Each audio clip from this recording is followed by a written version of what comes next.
at Old Trafford. Ruud, good to see you. Good evening. A point today. Thanks for joining us. How was that for you? What did you think overall? Well, I have to be honest that I'm a bit disappointed that we didn't win it. Although I'm very proud of the performance of the team, I think overall the chances that we created were a bit better than theirs. We had a few opportunities that we didn't outplay well, but we had some good counter-attacking moments. I think the Chelsea goal was a great finish, but wasn't the biggest chance. So the win would obviously have been fantastic, but we take the point as well. And on the back of the win against Leicester, what was the experience like of managing in the Premier League at Manchester United, a club that means so much to you? Yeah, my biggest motivation also in the role as assistant is to help the club forward and to help the players get better. And now in this role, I also do it. And after the Leicester game at home, I go back to the other role, and I just want to continue here because this club needs to be brought forward, and I just want to be part of that.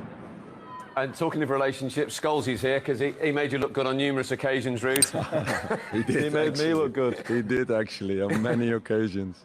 Just make the run and the ball will arrive, basically that. Hi, Ruud. Thanks, Scholes.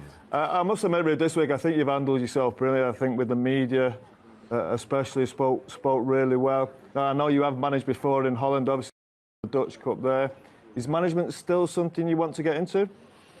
Well, I think at the moment, before I came to United, I was looking to manage, no doubt about that. And when United came in with this opportunity, for me it was a fantastic opportunity. I wanted to be here, and I put that aside. And for me, that was a deliberate decision to come here and help out. And I just want to stay and do the same thing. And so for me, that's my focus at the moment. And finally, Ruud, you've got 2 more games to go. We all know what United mean. I think we could see it when Bruno Fernandes scored that penalty. Have a look at this. Is this pure emotion from you? Van Nistelrooy goal? My goodness. You didn't do that when you scored from the halfway line against Fulham, you know? No. Yeah, the release was fantastic. It was a big moment to score, get 1-0 up, and then, at Old Trafford there will be a buzz around. And I was happy for Bruno, his 3rd goal in two games. So everything came out, It's a bit of passion there as well. We love to see it. Listen, great to talk to you. Thanks very much indeed. Good luck this week. Thank you. All the best there in the studio. Good luck. Great, Ruud. Thank you very much indeed. Take care. Bye-bye. That is Ruud van Nistelrooy for you, live from Old Trafford. He does. We said it before the game. He does look and sound and feel the part, and you know that emotion there that's not for show, is it? That's pure, genuine feelings from Ruud. Yeah, he was very emotional as a player, very driven, and look, I don't know that many people have done it. Who've been a manager, then go back to being assistant manager. It must be quite difficult. You've been in control, then all of a sudden you have to go and listen to somebody else's ideas again, whether you agree with them or not. But he seems like he's still interested in being there and helping the new man come to the club. I think he tried to help Eric as much as he could.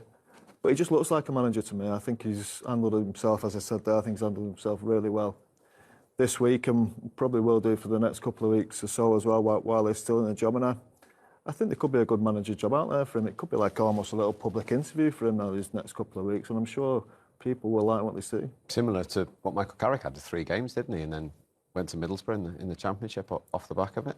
Yeah, exactly. Yeah, got a decent job that way. Michael hadn't done it before, so it was a little bit new. Ruud's obviously been there, a good-sized club in Holland as well, and won a trophy there as well. So, look, I think this will stand him in good stead.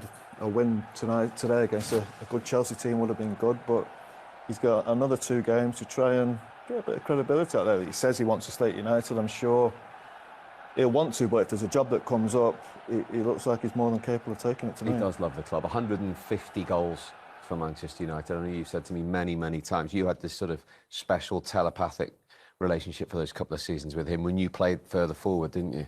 Yeah, I love playing with Ruud. Played number 10 for that season, really. It was just, sometimes you have this click with somebody and it felt special. I knew what he wanted. I felt he knew what I wanted. And I've never seen such a ruthless goal scorer, such a ruthless finisher. When he got a chance, he was smashing it in the net. And he was obsessed with scoring goals, and that was something we liked. I think it's well known that the first thing he did was see if Thierry Henry scored, because he wanted to win the Golden Boot every single year. If we'd have got beat 5-1 and he scored the one, he was all right. He was quite happy. Well, no, I remember being there. I think he beat Newcastle 6-0, and he didn't score. Devastated, yeah. And Sulking I on the tried back to of the speak bus. to him in the tunnel, and because he hadn't scored. Oh, And they'd won 6-0. he sulked on the back of the bus, don't worry. And the first thing he did was check the other goal scorers next to him. If it's Henry, so he's getting even worse at the back. But no, I love playing. He was a winner as well. He gave it a brilliant movement, brilliant technique. Everything was just ruthless about him, and he was a born winner. I think we've seen it in these last couple of games. Very emotional, very passionate about the club. It probably didn't end as well as it should have done as a player, but he's still got a great record, and somebody that I think everybody at the club still loves. Without stating the obvious, they could do with a Ruud van Nistelrooy on the field at the moment, because we saw a couple of missed chances again. Like Graham says, they're just not falling and not going in. Playing in this team, like Scholes, he said when he got the ball, he knew Ruud would be in the box. I mean, he scored all of his, all bar one goal, is it, Steve, in the penalty area? Yes. You know, so he knew he had someone in there. I think Hoyland, you mentioned, had one touch in the penalty area, and that was the penalty. I mean, you need the service as a player. You need to demand it, and they are wasteful. I mean, they're not fantastic chances, these, but they're still chances nonetheless, you know, and you have to do better with them. You have to be more clinical. That one's a decent chance, it really is. I think Marcus does well for him, he lends it into him. No, it's Fernandez. Good way to pass, as you would expect from him. Very good player, and he messes it up, you know. So you need to have a cool head in front of goal, and at the moment that's not what they've got. But I feel sorry for the strikers because they're starved of chances. It's not as if they're creating chance after chance. That one's a good chance. If you want that to fall to anyone, that's Bruno Fernandes. You know, you fancy him to score there, wouldn't you? Oh, it's perfect for Bruno. I think it's something the new manager has to address, is the goals. 9 scored. in 10. 9 goals in 10 games. Yeah, look, it's nowhere near good. And they have had chances. I know Tim said they haven't created loads of chances today, especially, but throughout the season they have. I think it's a big area he's got to get better. We talked beforehand about him getting United back up the league, back challenging for Europe. But the next step is then to go on and try and challenge the league title and hopefully Champions League down the road. He's got to address the goals thing. The lack of goals is a real problem. No, I go back to our day in the 4 centre-forwards or centre-forwards we had right through. You would look at 70, 80 goals between them. This is just a million miles off that. We've got one centre-forward who we're not quite sure. He's a young lad. He looks capable. Can he get 20, 25 goals? We don't know. He looks more like a 10 to 15 man Xerxes who they brought in for 30, 40 million. That hasn't got off running yet. Where's the rest of them coming from? Mark said that year where he scored 30. Garnacho looks again like he's capable more of a 10 to 15 rather than a 20 to 25. So I think the biggest job he's got is to find 70, 80 goals in his team to elevate them to where they should be. He's absolutely on fire, and I think you managed him, didn't you? Graham did manage In him. his early part of his career, yeah. You're going to pronounce him?